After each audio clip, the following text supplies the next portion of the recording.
बिस्मिल्लाहिर्रहमानिर्रहीम। आज हम एक न्यू कोर्स स्टार्ट कर रहे हैं, ग्रुप थ्योरी। तो आज ग्रुप थ्योरी का फ़र्स्ट लेक्चर है। तो चलें स्टार्ट करते हैं। सबसे पहले ग्रुप के बारे में। तो एक जो सेट होगा, अच्छा हमें ग्रुप बनाने के लिए क्या क्या चीज़ ज़रूरत पड़ती है, सबसे पहले ये देख लेते हैं। Let G be a non empty set then G together with binary operation is group. अच्छा, हमें ग्रुप बनाने के लिए दो चीज़ें ज़रूरत होती हैं। एक हमारे पास नॉन एम्प्टी सेट होना चाहिए और उसके साथ जो है बाइनरी ऑपरेशन होना चाहिए। मीन के एक ग्रुप बनाने के लिए अगर आपसे कोई पूछे कि ग्रुप बनाने के लिए हमें क्या ज़रूरत होती है, आप ये कह सकते हैं हमें एक नॉन एम्प्टी सेट होना चाहिए और उसके साथ एक बाइनरी ऑपरेशन होना चाहिए। तो इन दो चीज़ों से हम ग्रुप बना सकते हैं। बाइनरी ऑपरेशन कुछ भी हो सकता है, प्लस हो सकता है, मल्टीप्लाई हो सकता है, कुछ भी हो सकता है। तो चलें सबसे पहले इसकी जो ग्रुप की है ना, वो 4 प्रॉपर्टीज़ है। तो चलें देखते हैं। सबसे पहले यहाँ पे इसने जो है ना एसोसिएटिव प्रॉपर्टी यहाँ पे उसने लिखी हुई है। एक्चुअली जब एक बात याद रखें, जब एसोसिएटिव प्रॉपर्टी होल्ड करती हो ना, तो क्लियर भी ऑटोमेटिक होल्ड कर जाती है। इसने डायरेक्ट, वैसे तो सबसे पहले हम क्लियर प्रॉपर्टी देख लेते हैं। क्लियर प्रॉपर्टी ये कहती है आप दो एलिमेंट लें जी में से और आप उस पे कुछ भी, मिसाल के तौर पर आप कुछ भी बाइनरी ऑपरेशन लें। मिसाल के तौर पर आप लेते हैं बी, तो बाइनरी ऑपरेशन के बाद आप वो बिलोंग करना जी, वो बिलोंग जो करता हो वो जी में करता हो। मीन के आप ग्रुप से जो मतलब के एलिमेंट लें तो वो जो है उनकी बाइनरी ऑपरेशन लगाएं। अगर वो ग्रुप में ही बिलोंग कर रहे हैं तो वो एसोसिएटिव, वो जो है क्लोजर प्रॉपर्टी है। और एसोसिएटिव प्रॉपर्टी आपको पता है, हम ग्रुप में से 3 एलिमेंट लेते हैं और सबसे पहले पहले 2 एलिमेंट को ऑपरेट करवा के उसके बाद तीसरे को करवाते हैं, तो ये एक साइड हो जाती है। फिर दूसरी साइड में हम दूसरे 2 को, जो बी सी को ऑपरेट करवा के उसके बाद ए को करवाती है ऑपरेट, तो ये हमारे पास इक्वल हो जाए तो हम कहेंगे ये एसोसिएटिव प्रॉपर्टी होल्ड कर गई है। और थर्ड प्रॉपर्टी जो है वो आइडेंटिटी वाली प्रॉपर्टी है। मीन के अगर आपके पास एक एलिमेंट लेते हैं ग्रुप में से और आइडेंटिटी जो नहीं होनी चाहिए वो भी ग्रुप में मौजूद होनी चाहिए। आइडेंटिटी से मुराद ये है कि आप ए के साथ उस एलिमेंट को ऑपरेट करवाएं, आइडेंटिटी को। मिसाल के तौर पर हमारे पास ये जो है, हम कहते हैं बी आइडेंटिटी है, तो आप बी के साथ ऑपरेट करवाएं तो ए ही आना चाहिए। मीन कि आप ए के साथ एक ऐसा नंबर मल्टीप्लाई करें, एक ऐसा नंबर मल्टीप्लाई करें, आंसर वही आए, तो यही आइडेंटिटी का जो है ना प्रॉपर्टी है ना। मीन कि अगर ए है तो आप इसको ई के साथ ऑपरेट करवाएंगे, आइडेंटिटी के साथ ऑपरेट करेंगे तो हमारे पास ए ही आएगा। ये हमारी जो थी वो आइडेंटिटी प्रॉपर्टी थी। और इसके बाद जो है इन्वर्स वाली प्रॉपर्टी ये कहती है, अगर आप एक एलिमेंट लें ग्रुप से और उसको बाइनरी, उसका इन्वर्स भी आपके पास मौजूद होना चाहिए। इन्वर्स से मुराद ये है कि आपके पास इक्वल टू के बाद आइडेंटिटी आ जाए। मीन कि अगर एक एलिमेंट हमने लिया है ग्रुप में से तो उसको ऐसे नंबर से बाइनरी ऑपरेट करवाना है कि आंसर आइडेंटिटी आ जाए। तो जिस नंबर से आइडेंटिटी आया है ऑपरेट करवाने से, इसको हम कहते हैं इन्वर्स। इन्वर्स है। ये जो 4 प्रॉपर्टी है ना, क्लियर, एसोसिएटिव, आइडेंटिटी और इन्वर्स, ये 4 प्रॉपर्टी सेटिस्फाई हो जाएं तो हम कहेंगे हमारे पास ग्रुप बन गए।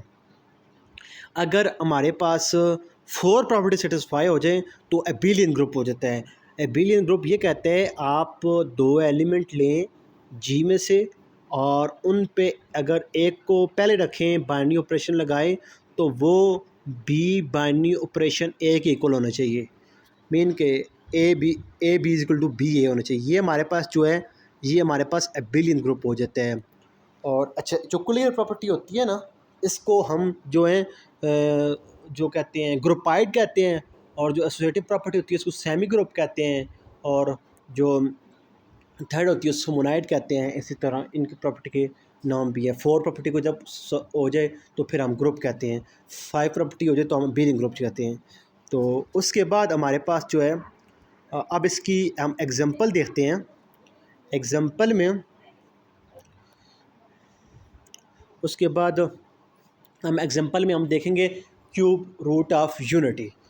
ये हमारे पास आपने पढ़ा होंगे जो हमारे पास क्यूब रूट ऑफ यूनिट होते हैं 1 ओमेगा और ओमेगा स्क्वायर होते हैं। चलें देखते हैं ये हमारे पास जो क्यूब रूट ऑफ यूनिटी है। सबसे पहली बात ये है कि ये हमारे पास विद रिस्पेक्ट टू मल्टीप्लिकेशन जो होते हैं ना, मल्टीप्लिकेशन ये हमारे पास जो होते हैं बिलियन ग्रुप होता है। तो सबसे पहले देखते हैं ये ओमेगा ओमेगा स्क्वायर आते कहाँ से हैं। ये हमारे पास एक फॉर्म होती है ई पावर आयोटा टू के पाई एन। तो और जो यहाँ पे जो के की वैल्यू होती है वो 0 1 2 3 पुट करते हैं। अब जाहिर सी बात है जब आप 0 पुट करेंगे तो ई पावर 0 1 के इक्वल होगा, ये एक एलिमेंट आ जाएगा। अगर आप 2 पुट करते हैं तो e power 2 pi by 3 over c 1 put करते हैं 2 pi by 3 over c 3 2 by 3 2 pi divide by 3 हो जाएगा। अगर आप यहाँ पे 2 पुट करते हैं तो e power iota 4 pi by 3 हो जाएगा। अगर आप इसमें आगे पुट करते जाएंगे ना तो आपके पास एलिमेंट रिपीट होने लग जाएंगे। तो अब एक मिनट में आपको इसके बारे में मज़ीद बताता हूँ। मीन के आपके पास ये जो इसका नाम जो होता है क्यूब रूट ऑफ यूनिटी होता है, ये with respect to multiplication of billion group होता है। तो चले मैं आपका इसका यहाँ पे मैं बता देता हूँ कि ये किस तरह ग्रुप होता है। आपके पास इसके एलिमेंट होते हैं 1 ओमेगा ओमेगा स्क्वायर। आप जब इसको ऑपरेट करवाएंगे 1 ओमेगा ओमेगा स्क्वायर, 1 में आइडेंटिटी जो होगा वो सेम ही आ जाएगा 1 ओमेगा ओमेगा स्क्वायर। और जब इसको आप ऑपरेट करवाएंगे ओमेगा ओमेगा स्क्वायर और ओमेगा मल्टीप्लाई ओमेगा स्क्वायर जो होंगे ओमेगा क्यूब हो जाएंगे। ओमेगा क्यूब के हमारे पास आइडेंटिटी आ जाता है, ठीक होगा। उसके बाद हम ऑपरेट करते हैं ओमेगा स्क्वायर 1 ज़र ओमेगा स्क्वायर, ओमेगा क्यूब पे होता है हमारे पास 1 omega square multiply omega square omega 4 हो जाता है। तो ओमेगा क्यूब पे होता है आइडेंटिटी, उसके बाद एक ओमेगा बाकी है तो इसको हम जो है ना जो हमारे पास आएगा वो ओमेगा स्क्वायर आ जाएगा। तो इस तरह ये हमारे पास जो है ये हमारे पास बिलियन ग्रुप बनते हैं। तो देखते हैं हमारे पास आइडेंटिटी भी मौजूद है। अब देखते हैं ये इन्वर्स भी मौजूद है। अभी इन्वर्स पे फाइंड करने के लिए आप इस तरह करेंगे 1 पे सर्कल लगाएं और 1 का इन्वर्स 1 है, ओमेगा का जो है वो ओमेगा स्क्वायर है। इस तरह मतलब कि हम ये फाइंड कर सकते हैं ये हमारे पास बिलियन ग्रुप भी है। ये हमारे पास एक एग्जांपल आ गई है। और उसके बाद हम जो दूसरी एग्जांपल देखते हैं वो हमारे पास है जी फोर्थ रूट ऑफ यूनिटी। हमारे पास फोर्थ रूट ऑफ यूनिटी में 4 एलिमेंट आते हैं 1 -1 आयोटा माइनस आयोटा। ये भी हमारे पास विद रिस्पेक्ट टू जो है मल्टीप्लिकेशन जो होता है वो बिलियन ग्रुप होता है। तो ये हमारे पास इसको भी हम जब ऑपरेट करवाएंगे तो ये भी इसी तरह टेबल बना के हम ऑपरेट करवाएंगे तो यही हमारे पास एलिमेंट आएंगे। आपको पता है आयोटा स्क्वायर जो होता है वो -1 के इक्वल होता है, इस तरह हम ऑपरेट करवाएंगे। तो एन रूट ऑफ यूनिटी ये ग्रुप होता है मल्टीप्लिकेशन। उसके बाद हम जो इंटीजर लेते हैं, integer rational number real number होते हैं विद रिस्पेक्ट टू एडिशन, ये जो होते हैं ये हमारे पास ग्रुप होते हैं। और अगर हम रियल नंबर में से ज़ीरो निकाल दें और रेशनल नंबर में से ज़ीरो निकाल दें तो ये हमारे पास विद रिस्पेक्ट टू मल्टीप्लिकेशन भी ग्रुप होते हैं। आपसे कोई पूछ सकता है कि हमारे पास जो रियल नंबर हैं ये ग्रुप कब होंगे, आप कहें हम अगर रियल नंबर में से ज़ीरो निकाल दें तो ये हमारे पास ग्रुप होंगे। तो ये हमारे पास जो है ना विद रिस्पेक्ट टू मल्टीप्लिकेशन जो है क्यूब रूट ऑफ यूनिटी और 4 रूट ऑफ यूनिटी ये हमारे पास ग्रुप होते हैं। उसके बाद आ जाते हैं, ये तो हमारे पास इंटीजर है। ये भी हमारे पास ये नहीं वो मॉड्यूलो जो मैंने ग्रुप में भी बताया था, ये उस मॉड्यूलो है। अगर मिसाल के तौर पर हमारे पास z हमारे पास अगर एक मिनट अगर हमारे पास Z6 है तो इसके एलिमेंट हमारे पास आएंगे 0, 1, 2, 3, 4, 6। ये हमारे पास इसके एलिमेंट आएंगे। इसको ये भी हमारे पास जो है ना सॉरी ये 5 तक आएंगे, 6 नहीं आएगा। तो ये हमारे पास रिस्पेक्ट टू एडिशन जो होता है वो बिलियन ग्रुप होता है। उसके बाद जो होता है ये उसके बाद हम स्पेशल लीनियर ग्रुप आ जाते हैं। स्पेशल लीनियर ग्रुप, अब मैं आपको बताता हूँ कि स्पेशल लीनियर ग्रुप होते हैं, ये हमारे पास with respect to addition abelian group होता है। सबसे मैं पहले बताता हूँ कि स्पेशल लीनियर ग्रुप क्या होते हैं। तो सबसे पहले हम देख लेते हैं स्पेशल लीनियर ग्रुप वो होता है जब आप, ये हमारे पास एक मैट्रिक्स होती है, आप मैट्रिक्स का डिटर्मिनेंट लें तो डिटर्मिनेंट 1 आ जाए, तो ये हमारे पास जो है ये स्पेशल लीनियर ग्रुप होता है। उसके बाद आ जाता है जनरल लीनियर ग्रुप। इसमें हमारे पास डिटर्मिनेंट नॉन ज़ीरो आ रहा हो तो ये हमारे पास जो होता है जनरल लीनियर ग्रुप आ जाता है। तो ये हमारे पास जो है ना विद रिस्पेक्ट टू एडिशन ये जो होते हैं ये ग्रुप होते हैं। उसके बाद मोस्ट इम्पॉर्टेंट जो एग्जांपल है वो है यूनिटी ग्रुप, यूनिटरी ग्रुप। अब मैं आपको बताता हूँ कि यूनिटी ग्रुप से क्या मुराद है। अच्छा, आपके पास अगर यू एन है, तो अगर मिसाल के तौर पर आपके पास यू एट है, तो आप देखें यू एट्स में से देखें एलिमेंट कौन से आते हैं, 1 2 3 4 5 6 7 8, 8 एलिमेंट है ना।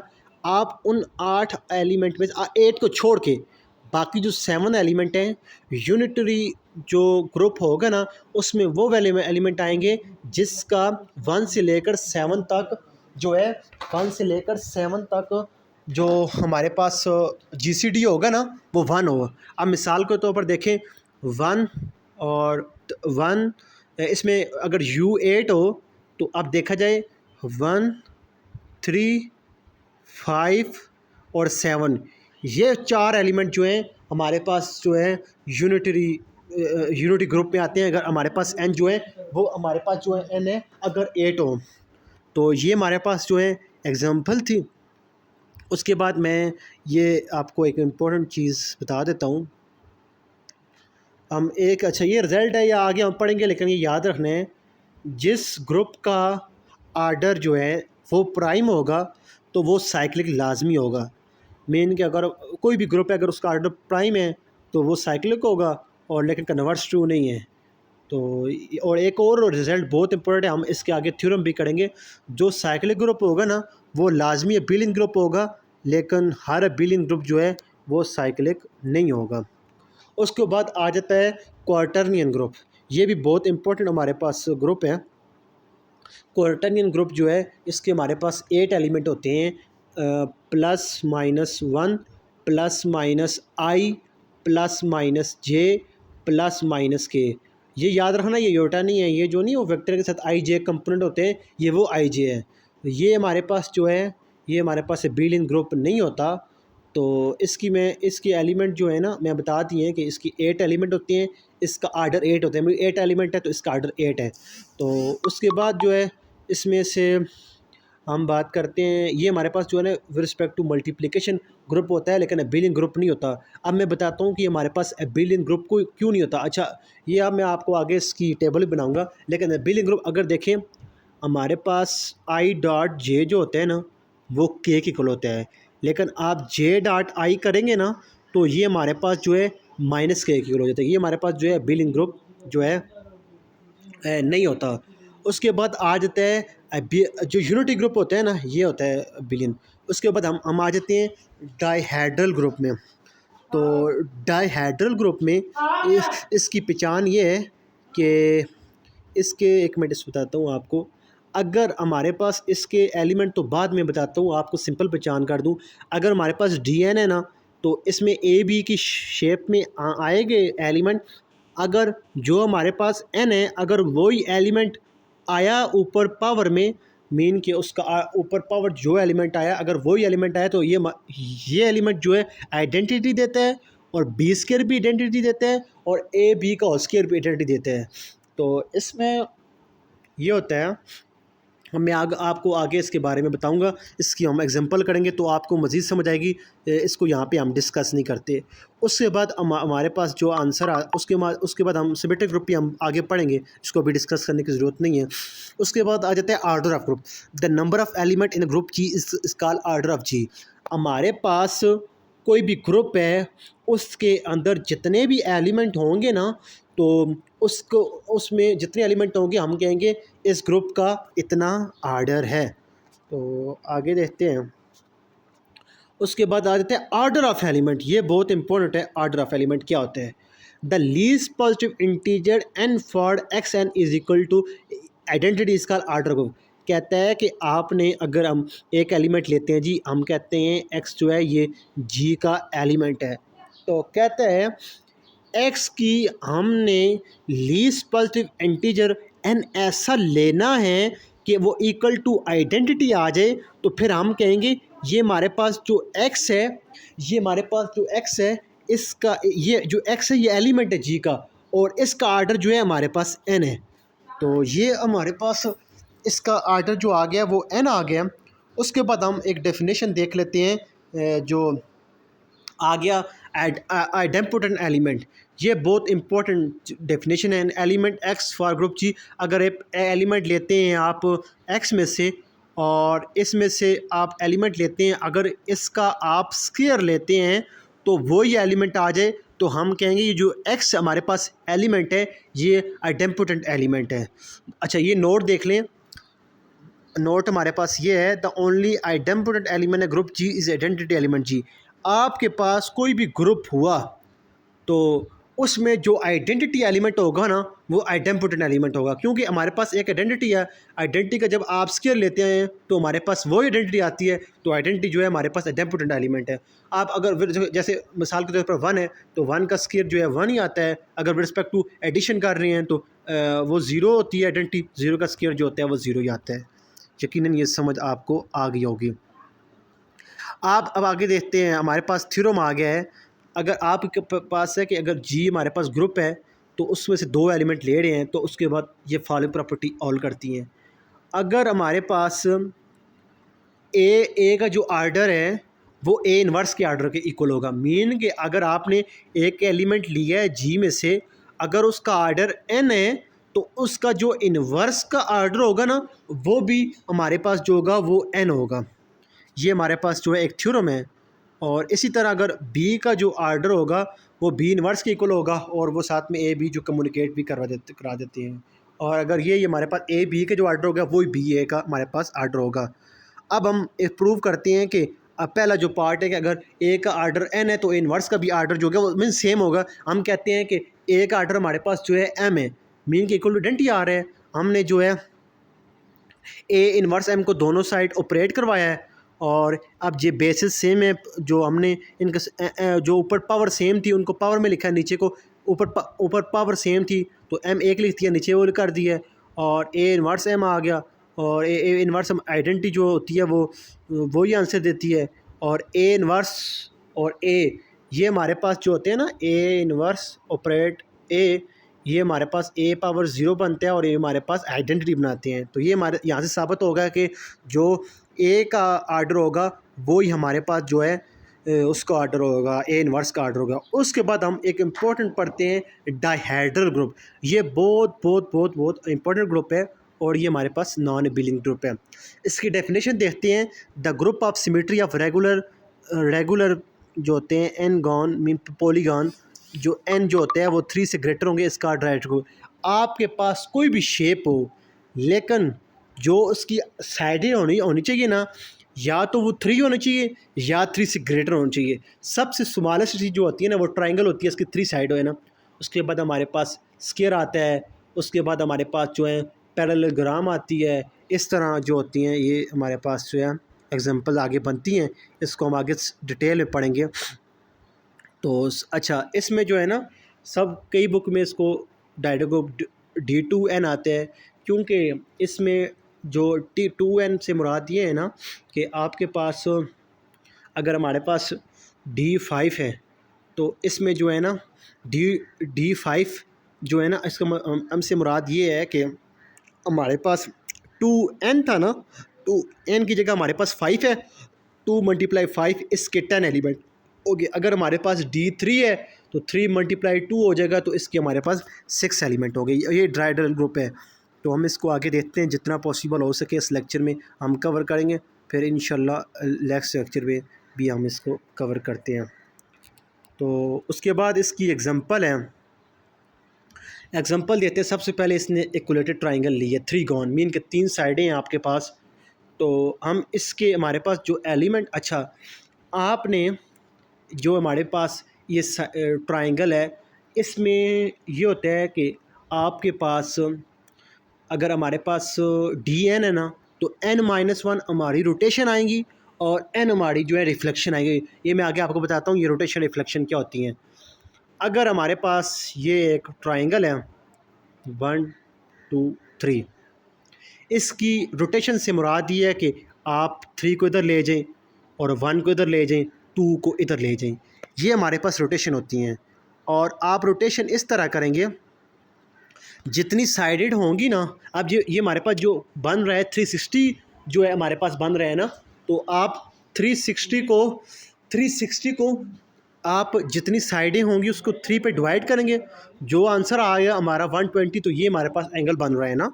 तो इसमें जो 3 का ऑन है, तो इसमें हमारे पास जो हम रोटेशन करेंगे वो 120 के एंगल से करेंगे। तो अगर अभी हमारे पास जो ट्राइंगल है इसकी रोटेशन जो है, अभी मिसाल के तौर पर ये 1 2 3 है, अगर आप इसको इस तरह जो है रोटेशन करते हैं, हमने तब तक रोटेशन करनी है जब तक हमारे पास आइडेंटिटी नहीं आती। अब हम सबसे पहली 120 के एंगल से रोटेशन करते हैं, तो अब इस तरह रोटेशन करेंगे, 3 इधर आ जाएगा, 2 हमारे पास इधर आ जाएगा, 1 इधर आ जाएगा। ये हमने एक जो है वो की है, रोटेशन की है। हमने तब तक रोटेशन करनी है जब तक हमारे पास ये ओरिजिनल जो है, ये ओरिजिनल ट्राइंगल ना आ जाए 1 2 3। अब दोबारा इसकी जब करेंगे, रोटेशन करेंगे, अब देखें, अब हमने जो रोटेशन की है, तो अब हमारे पास ये 1 इधर आ जाएगा, 3 इधर आ जाएगा, 2 इधर आ जाएगा। अच्छा, अब आप गौर करें, जब इसको, अब ये हमारे पास 3 रोटेशन हो गई हैं, जब इसकी आप 4th रोटेशन करेंगे ना, ये हमारे पास ओरिजिनल बन जाएगा। जब ओरिजिनल बनता है तो हमारे पास आइडेंटिटी आ जाती है ना। तो अब हम कहेंगे कि हमारे पास सबसे पहले जो है, हमने पहली रोटेशन जब हम करेंगे ना, तो वो आर नाट ली है, उसके बाद हमने एक R120 ली है, और इसके बाद हम ये आर नाट जो ओरिजिनल है 120 ली है, तो उसके बाद हमने R240 ली है। जब आप 360 पे जाएंगे ना, तो हमारे पास सेम ओरिजिनल आ गई थी, अभी आपने देखी है। तो हमारे पास ये 3 एलिमेंट आ गए। उसके बाद हम रिफ्लेक्शन करेंगे, तो रिफ्लेक्शन ये है, जितने आपके पास वो होंगे ना, D3 होगा तो हमारे पास वो जो है उतनी रिफ्लेक्शन होगी। रिफ्लेक्शन अगर हम करते हैं, रिफ्लेक्शन से मुराद ये है ट्रायंगल की। अच्छा, रिफ्लेक्शन जो होता है ना, उस आपके ट्रायहेड्रल ग्रुप में जो रिफ्लेक्शन होगी ना, उसका आर्डर में, रिफ्लेक्शन के एलिमेंट का आर्डर हमेशा जो है वो हमारे पास जो है वो 2 ही होगा। अब देखिए, मैं आपको रिफ्लेक्शन बताता हूँ कि ट्रायंगल में रिफ्लेक्शन क्या होती है। जब हम कहते हैं हम इस फॉर्म में रिफ्लेक्शन करते हैं, तो हमारे पास 1 सेम रहेगा और ये 3 2 जो हैं ये करस्पॉन्डिंग हो जाएंगे। अगर हम कहते हैं हम जो है इस फॉर्म में रिफ्लेक्शन करते हैं, तो हमारे पास जो है 2 सेम रहेगा और ये हमारे पास 3 1 आ जाएगा। अगर इधर से करेंगे, मतलब कि एक एलिमेंट हमारे पास सेम रहता है। अच्छा, मैं आपको बताता हूँ रिफ्लेक्शन का आर्डर, रिफ्लेक्शन के जो एलिमेंट होते हैं उनका आर्डर 2 क्यों होता है। जब इसको दोबारा रिफ्लेक्शन करवाएंगे ना, तो ये हमारे पास जो है ये ओरिजिनल आइडेंटिटी के इक्वल आ जाएगी। तो इसलिए हम कहते हैं कि जो हमारे पास उसका आर्डर होगा, रिफ्लेक्शन का आर्डर होगा, वो हमेशा जो है वो उसके इक्वल होगा, 2 के इक्वल होगा। तो ये हमारे पास अगर D3 है तो आपने 2 को 3 के साथ मल्टीप्लाई करने हैं, अगर D4 है तो 2 को 4 के साथ मल्टीप्लाई करने। मीन इसके इतने एलिमेंट हो गए। एक तो मतलब कि ओरिजिनल R नाट होगा, एक रोटेशन होगी। अगर हमारे पास जो है D3 है, तो हमारे पास ये जो है R120 और R13 आ गया। मीन की आइडेंटिटी और 3 एलिमेंट आ गए। और रिफ्लेक्शन के हमारे पास 3 एलिमेंट, यहाँ पे FL, देखिए FL1 FL2 FN3, ये हमारे पास जो है रिफ्लेक्शन आती है। ये हमने ना आज हमने सिर्फ डायहेड्रल ग्रुप में जो है ट्रायंगल की हमने देखा है कि इसको हम किस तरह करते हैं। मैं दोबारा थोड़ा सा एक्सप्लेन करता हूँ आपको कि हमारे पास ये ट्रायंगल है ना, तो इसकी अगर ये हमारे पास 1 2 3 है, तो हमारे पास जो रिफ्लेक्शन जो रोटेशन होगी, वो अगर आपके पास DN है ना, तो n-1 हमारे पास n-1 जो रोटेशन होगी और n हमारे पास रिफ्लेक्शन होगी। अब मैंने रोटेशन का मतलब बता दिया है कि अगर हमारे पास ये 1 2 3 है तो इसको हम रोटेट करते जाएंगे, एक चक्कर लगाएं, दूसरे चक्कर लगाएं, तीसरे चक्कर लगाएं। जब चौथा लगाएंगे ना तो हमारे पास आइडेंटिटी आ गई, वो हमने नहीं लिखनी, वो क्योंकि ये हमारे ओरिजिनल एलिमेंट हमने लिखा हुआ है। और मैंने वो बता दिया रिफ्लेक्शन से क्या मुराद है। एक एलिमेंट को फिक्स करें, बाकी को अगर हमारे पास 3 साइड है तो 3 रिफ्लेक्शन आएंगी। तो ये हमारे पास जो है ना आज का टॉपिक था। तो हमने सिर्फ जो है रिफ्लेक्शन डायडल ग्रुप के सिर्फ हमने ट्रायंगल केस देखा और पीछे हमने ग्रुप की सारी जो है एग्जांपल वगैरह देखी है। आज का लेक्चर हमारे पास इतना ही है। इंशाल्लाह नेक्स्ट वीडियो में मिलते हैं।